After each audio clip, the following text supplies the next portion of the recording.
What's up, guys? Blue Chip Sports Prep with Coach Z and Coach Todd Kelly. We're bringing everything to you when it comes to recruiting and just the overall high school experience, going from a high school athlete to potentially becoming a student athlete at the next level if you so choose. And listen, today we're going to talk a lot about camps.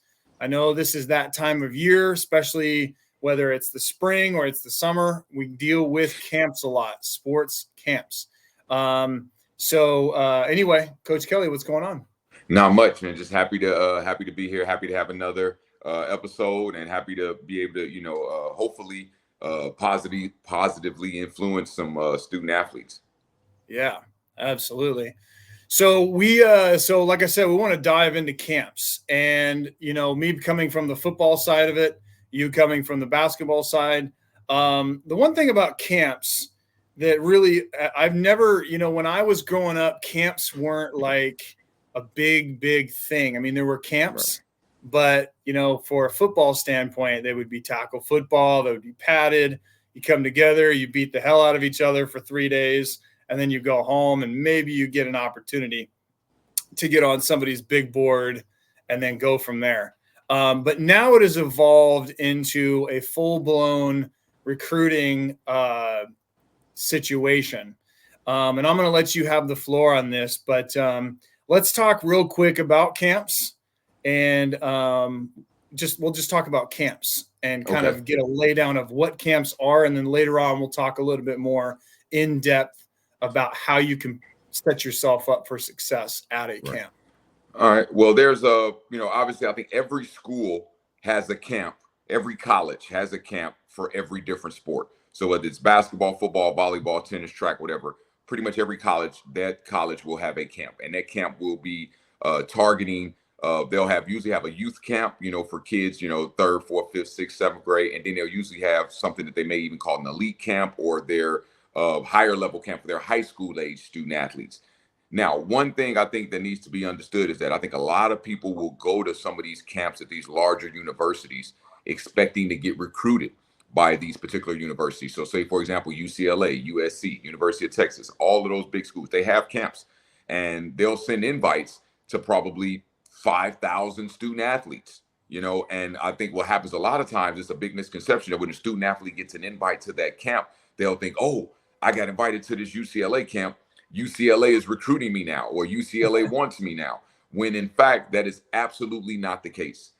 Those invites get sent out to 10,000 student athletes. And if it's a camp with 200 to 300 student athletes, that school may be actively recruiting 3 of those kids out of the 200 at the most. And typically those kids, so one of my pieces of advice is, first of all, don't go to a large school camp, like a Power 5 school camp, thinking that I'm going to go to that camp and now I'm going to get recruited by that school. Now, one thing I will say, though, is that if there's a school that's been in contact with you, they've been talking to you throughout the year, they've been emailing you, sending you text messages for the last, every week or so, and they're really starting to build a relationship and they're really starting recruiting you, and they invite you to their camp, that is a different story. That is probably a camp you should strongly consider going to, because that school is actually interested in you, and that school actually wants to get a closer look at you to really evaluate you to see if you're the type of student athlete that would be a good fit for their university. So I think, first of all, parents and student athletes have to understand that, are they trying to go to a camp to get recruited, or are they trying to just go to camp for the experience? Because if you go to the UCLA or USC camp, you're going for the experience. You're going because you get to be on UCLA's campus. You get to be coached by UCLA's coaches. You get to experience their facilities and see all of the resources that they have, and just kind of be in and see all what UCLA football has to offer. So if you want that experience, go to those camps. So that's kind of the first initial piece of advice I would have about campus. Just know what you're doing and why you're going to that camp. Because I'll be honest with you, 90 to 95% of these camps are money grabs, which are just basically funding the salaries for the assistant coaches at these particular schools. So, we'll kind of start with that. Coach, you can jump in, and then I'll kind of go to some other things that maybe you should look for in the camp to kind of decide if it's a legitimate camp or not, or what type of value you're getting. Yeah, you pretty much hit on every specific topic when it comes to the camps. Now, keep in mind, it's like this is camp season. Now you're going to get you're going to get a lot of invites, right? So let's start here. So you have two different types of camp attendees, right? So you have an attendee that just says, oh, you know what? I'm going to go and I'm just going to pay the money. They probably don't know who I am. I'm just going to show up and I'm going to see what I can do and maybe get better.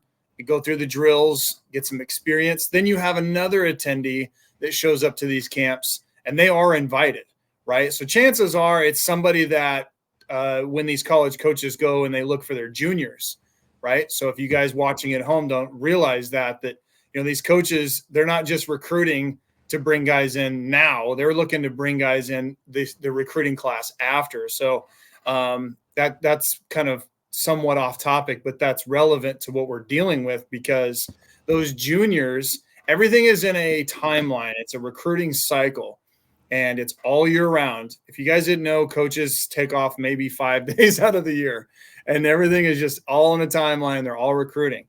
And so with you juniors, like Coach was mentioning, 5,000, 10,000, it's a crazy number.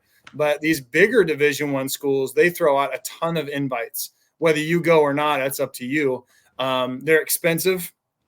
There's a lot of guys at these camps. Chances are you're probably not going to get the most eyeballs on you. There's a reason these camps, they go out and they recruit coaches from other schools and other levels to come and be on the campus while they're doing this.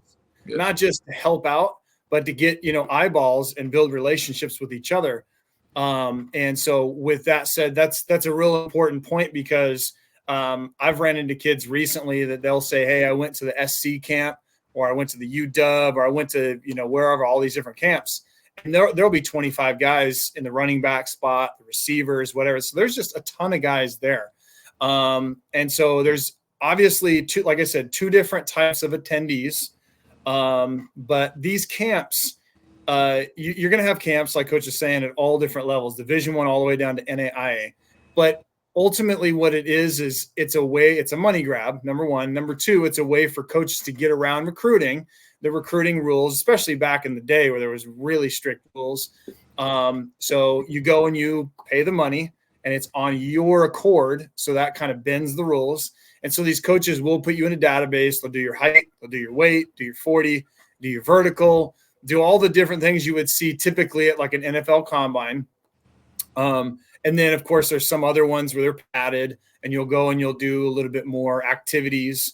But that's really kind of the gist of that. Right. And I will go beyond that. And I will say, what's the strategy when you go to camps? Are camps are they really worth it?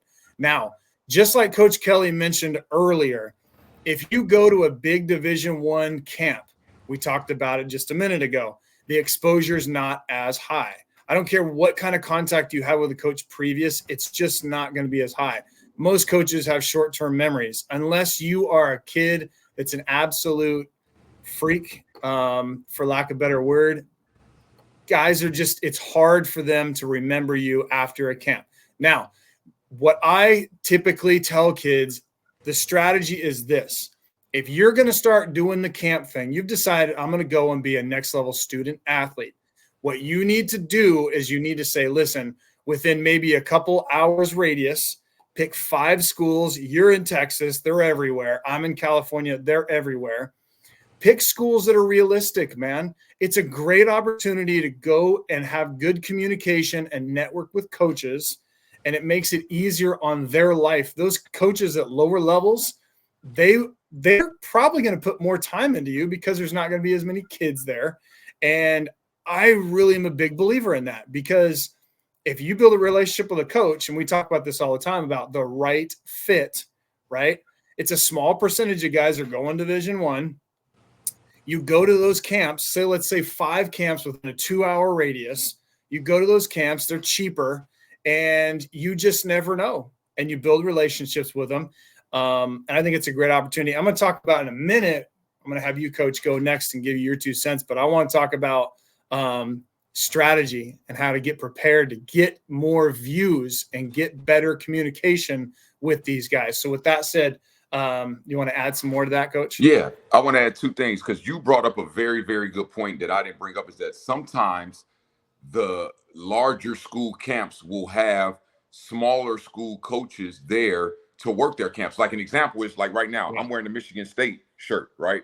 Because I was a small college coach. But what I did was I used to work the Michigan State camp when I was coaching at the Division III level, because a lot of kids that would come to that camp, they thought they were good enough to play at Michigan State, but they weren't, and they wanted to get seen by the Michigan State coaches, but they weren't Division I caliber players. They were more Division II, Division III caliber players. So it was a ton of Division III coaches that worked the camp. So it was great recruiting grounds for me. You know what I mean? Because I got to see all the kids that thought they were going to play at Michigan State, and I got to recruit them. So that was a great point you brought up. But I'll say this. When you're analyzing a camp, I think it's a couple things you need to think about. Number one, you need to ask, will there be college coaches at the camp? And what college coaches? Will it just be the coaches from that particular school, or will it be coaches from multiple schools? So that's the first question. Will there be college coaches? What schools will be represented? Second of all, will there be film? Because when you go to a camp, you want to be able to get some film so that then you could utilize that film to maybe put into your highlight package that you're going to send off to other college coaches. So is there film available? Next, is there any type of evaluation? So will the coaches kind of talk to you and let you know, hey, you're probably a better fit for the Division II level. You're probably a good fit for the Division III level. Or maybe you're not an FBS kid, you're more of an FCS kid. You know what I mean? So will there be an evaluation where coaches let you know kind of what level you fit in at? Also, will there be any type of education at the camp? Because some camps offer, a recruiting seminar or some type of, where someone comes in and kind of educates everybody or gives them some pointers or gives them some information about the recruiting process. So is that offered as well? So those are some questions. Then a lot of camps are obviously overnight. A lot of camps, cost a lot of money. So obviously, how much does the camp cost? Is it overnight? Will meals be provided? Will there be trainers? All of these things are very important questions to ask the camp or the camp directors or the camp organizers to make sure that number one is not just a complete money grab. Now, 90% of them are money grabs anyway, but then there's some of them that are just really, really money grabs where you're getting no value at all. You know what I mean? So you want to make sure that if you're paying your money, you get some value, and you just want to ask those couple questions that I mentioned. And if you ask those questions and you get sufficient answers, like if someone says, yes, this will be videotaped. Yes, there will be, double-digit college coaches. Yes, there will be an evaluation. Yes, there will be a session where you get to ask question and answers to college coaches about the recruitment process. Now, if you can get all of that from a camp, it potentially could be a good investment. So I just think those are some questions that you need to ask and some factors that you need to analyze before you pay your money for a camp. Yeah, that's great. Let's talk about strategy. So when we're going to these camps, okay, we've decided, hey, we want to be a next level student athlete, or I'm just curious about the process and I've hit it early. So getting to it early is always key.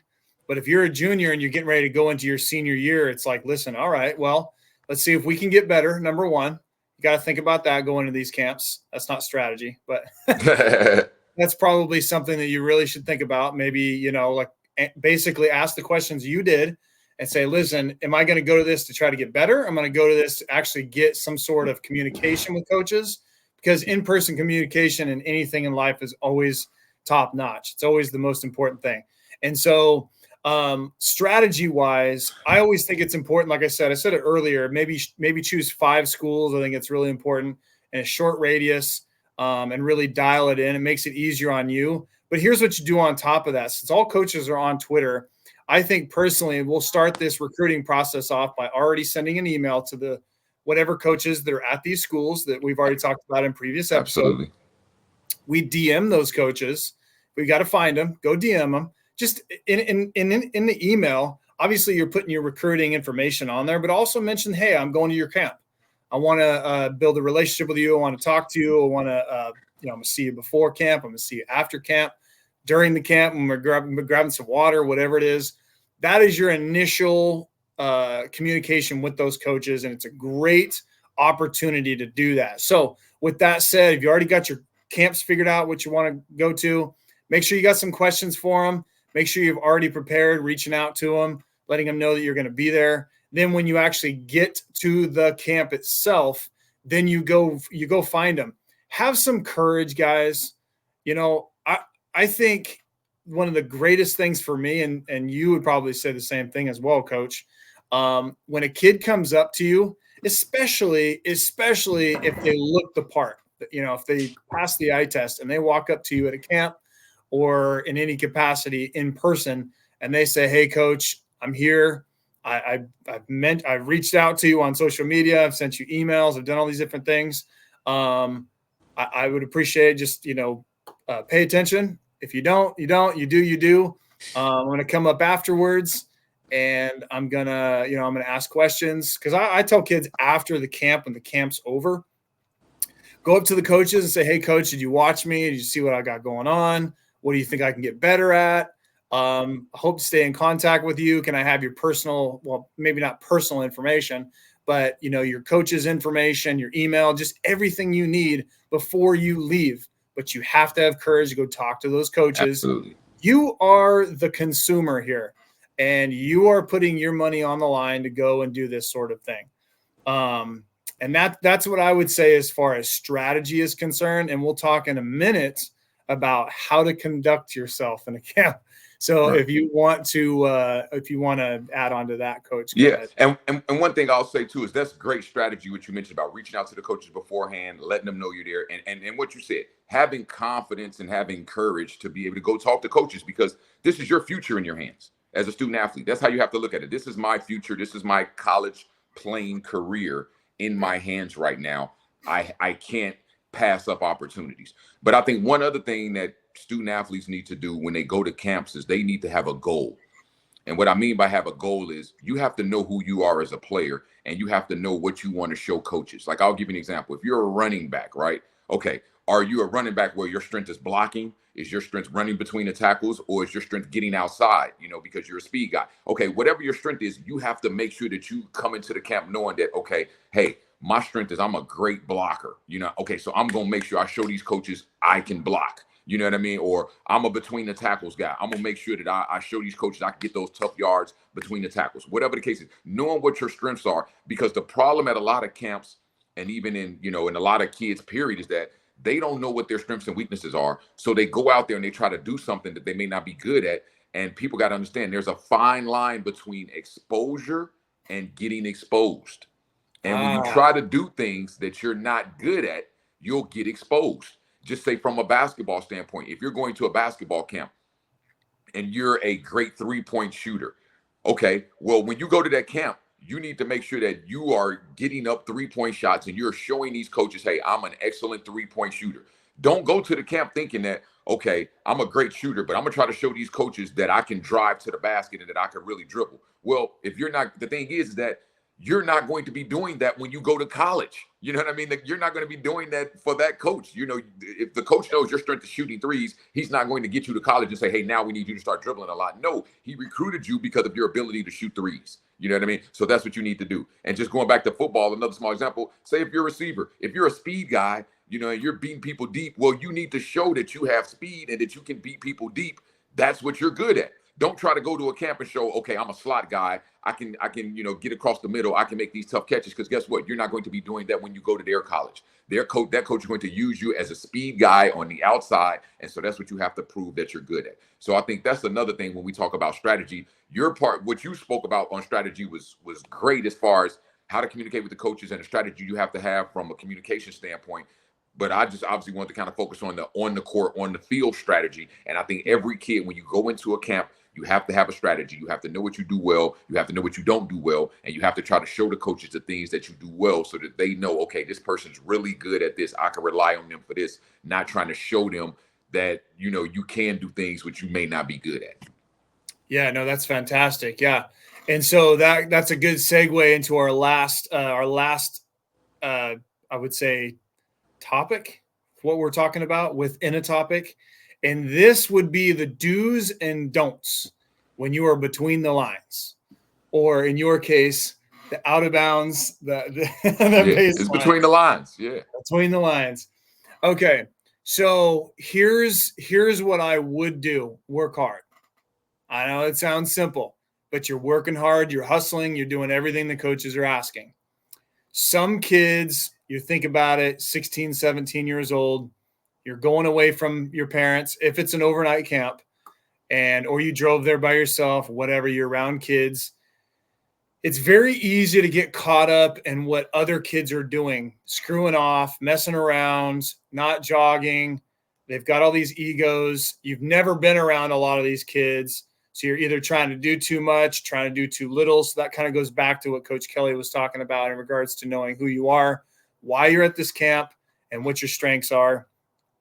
So working hard, it's simple. Working hard, busting your butt in all the drills, looking to get better, building the communication with the coaches, and you just never know. I mean, you build a relationship, say you're a receiver, build a relationship with a quarterback that's from your rival school, and now you've got a workout partner in the offseason before the season comes rolling in. Just give yourself an opportunity to work hard and give them a reason to recruit you if they haven't been recruiting you, right? Their eyes are on you, but they might be just for a split second. But if they see something in you, and I've seen it many times going and doing these camps, I'm like, gosh, that guy is just – he's fast. He's a bunny rabbit out there, man. The guy's hopping all over the place. He's catching balls. He's standing out. And I got a good little story. You know, I was coaching a postseason all-star game, and I'm looking at this kid, and I'm like, gosh, he's 5'6", maybe 5'7". This guy, nobody's going to tackle him. This guy it's incredible. And anyway, but long story short, I was able to pass on that kid's information to other schools and say, listen, we don't have any room specific. I mean, we're going to try, but you guys need to take a look at this guy. I don't care what you think his height and weight are. This guy's a monster. So you have to just be busting your butt the whole time and doing whatever you need to do to get better, because you will get better. It's just you get around better competition, and it is what it is. The don'ts at camps. Do not give attitude at all. Everybody knows what attitude is, so I'm not going to explain that. But don't give attitude. Don't talk back. Don't curse. That's a popular one. Quit cursing at these camps. Don't throw anything. Do not give attitude. Just be quiet, work hard, high five, yes, sir, no, sir, being respectful. I get it. You're the consumer, but you're looking at it in terms of what their impression, the coach's impression is going to be of you. So anything that you do, just be on your best behavior and just work hard and have a good time, but don't have too good a time. Right. Like some kids do. And I will say, the last point I will say, I did a podcast recently with a young student athlete who just got an offer, and he's going to a school. Shout out to Daniel Kahn. He's going to Washington University in St. Louis. He was mentioning many times he's gone to camps, and coaches, he could tell coaches, didn't know the coaches very well. He could tell the coaches were super turned off by kids. So you can lose any sort of recruitment going to camps. So it can hurt you by just being somebody you are not. Like Coach was saying, you want to be somebody who you are, but being somebody who you are not. And if you are that person, don't show it. Right. Go ahead. And I think it's really important too, you know, like you said, you need to be who you are, but also I think you need to know going into camps certain things that coaches are looking for as well. Like obviously body language is huge, absolutely huge. You can't be at the camp with a bad attitude or sulking, head down. You know, when you're at a camp, be encouraging, be upbeat, be happy to be there. You know what I mean? Encourage your teammates, you know, help guys up off the ground, encourage guys, come on, you know, one more, come on, make it through the line, whatever the case is, just be encouraging, be upbeat, because one thing coaches want is they want kids on their team that are going to be good teammates. You know what I mean? You want 12 kids, or how many, whatever sport it is you're playing. If you're playing football, you want all 11 guys on the field to be good teammates, to like each other, hopefully, and to want to uplift each other. So those are the type of people that coaches want on their team. So when you're at the camp, be upbeat, have a good attitude, be encouraging, be a good teammate. And then the one final thing I'll say, and I think I may have mentioned this on a previous podcast we did, is that when you go to these camps, the number one mistake you can make, and it's not a behavior thing, it's more of an on the field, on the court thing, is please make sure you are in good shape. Because if you go to a camp and you're in bad shape and you're huffing and puffing and you're tired, then the coach is going to look at you like, why should we even want you on the team? If you can't stay in shape and you're a 17 or 18-year-old kid and you're not in shape, that shows the coaches that you're not serious about your sport, because you should never be out of shape. Never be. If you're a football player, you should have just got out of spring football. And if you just got done, you know, obviously you're a senior, you should have still been working out. You should have been lifting weights. You should have been running. You should be doing conditioning drills. Same thing. If you're playing basketball, you should be playing every single day. Whatever sport it is, you should be playing that sport. You should be working out 4 to 5 times a week. And if you're not working out 4 to 5 times a week, then you just know that you're not preparing yourself at a level to be able to play at college athletics. And so do not show up to any camp out of shape, overweight, or not in top physical condition. Yeah, and I would just say my last and final thought is when the camp is over, you have to make sure that you get these coaches information. I would just go as far as to say get everybody's coaches information. I get it. There's head coaches and stuff there, and we always talk about not necessarily targeting head coaches with emails and stuff like that. But at lower levels, I mean, I'm changing my mind a little bit talking to some of these head coaches because they do a little bit more than at the higher levels. Yeah. And so they are boots on the ground a lot. So make sure you get all the information of all these coaches. They've all got business cards. They all have information ready to go. If they say they don't have it, then they're probably not the place to be. I mean, those coaches, they need to be organized because that's why they're there. Never just give your information out and walk away and expect them to reach out to you.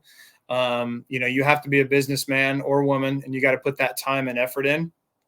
When you leave the camp, go and approach them, say, hey, coach, thanks. Appreciate the camp. It was a great camp and got better, worked hard, learned some things, got to know you guys. Is there anything I should work on? Anything I should try to improve on? This is where I go to high school. If you guys don't know me, we're definitely going to stay in contact with each other as we get going here in the recruiting cycle. And there's other questions you can ask on top of that. How many guys you got coming back, or in my position, all that stuff. I mean, you can ask any question you really want, but you got to make sure and dial it in. So we're really not going to spend a ton of time. So just, what can I work on? Thank you for the camp. What's your information? And then anything on top of that, I think it's kind of subjective. It's kind of individualized as the way that you want to go with it. But I think we hit a lot of really good points when it comes to camps. And you young student athletes don't know very much about camps. You guys just see that all your buddies have these cool shirts, cut off shirts, whatever.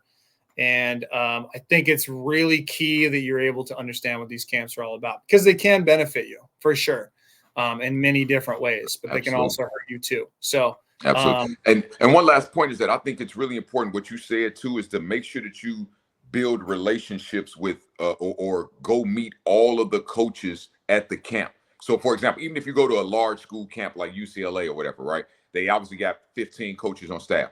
Try to meet all of those coaches. Reason being is because 2 years from now, 3 years from now, the chances that those coaches will still be at UCLA or USC or whatever school it is, very, very slim. They'll probably be at another school. And if they remember you, and if they keep noting, they might be like, oh, wow, I remember this kid when I was at UCLA. Maybe he may be a good fit for this new school that I'm at. You know what I mean? Whether it's, whatever the case it is. So just kind of make sure that you meet all the coaches, shake their hand, introduce yourself. Hey, my name is Bob Smith. I'm from this school, class of 2025. Glad to meet you. Make sure that you do that. And then another good thing you said, and I think this really needs to be reemphasized, is that make sure you reach out to these coaches before and after the camp.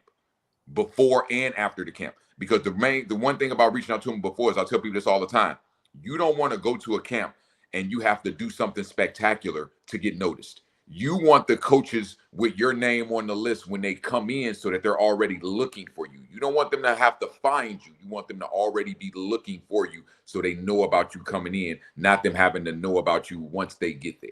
So that's very good advice there. And like I said, reach out to the coaches before and after the camp. And that's a really good policy. Absolutely. Listen, Coach Z, walk-on warrior, Coach Todd Kelly, founder of Kelly College Consultant. Or consulting. Sorry, I always get that wrong. And listen, guys, go out and find us on social media, Facebook, Twitter, Instagram. We're firing this thing up. We do this thing once a week. I'll make sure if you guys go and follow me on IG and on Twitter, as well as Coach Kelly, we're definitely going to give you a little shout out as far as what we got going on. And also shoot us some DMs, man. If you guys have questions on anything, we'll definitely answer those here on the Blue Chip Sports Prep, and we're super excited. This thing's just getting going. Listen, we've got a ton of experience, guys, and we're giving it away for free. You might as well jump on board with it. Listen, with Walk On Warrior, it's Walk-on Warrior. Listen, go to YouTube, type it in, subscribe. Got all sorts of good interviews. We are just blowing this thing up. And then go to Coach Todd Kelly's website, Kelly College Consulting. Is it .com? .com. Yep. .com. Yep. And I'm redoing my website too, so it's good. Yep. So we're firing away. And if you want to get to us before we can get all that stuff going, definitely DM us and we'll help you out as much as we can. So it is what it is. We always finish it off like this. It's not about me or Coach Kelly. It's about you guys. We'll see you all in the next episode. Definitely. Thanks a lot.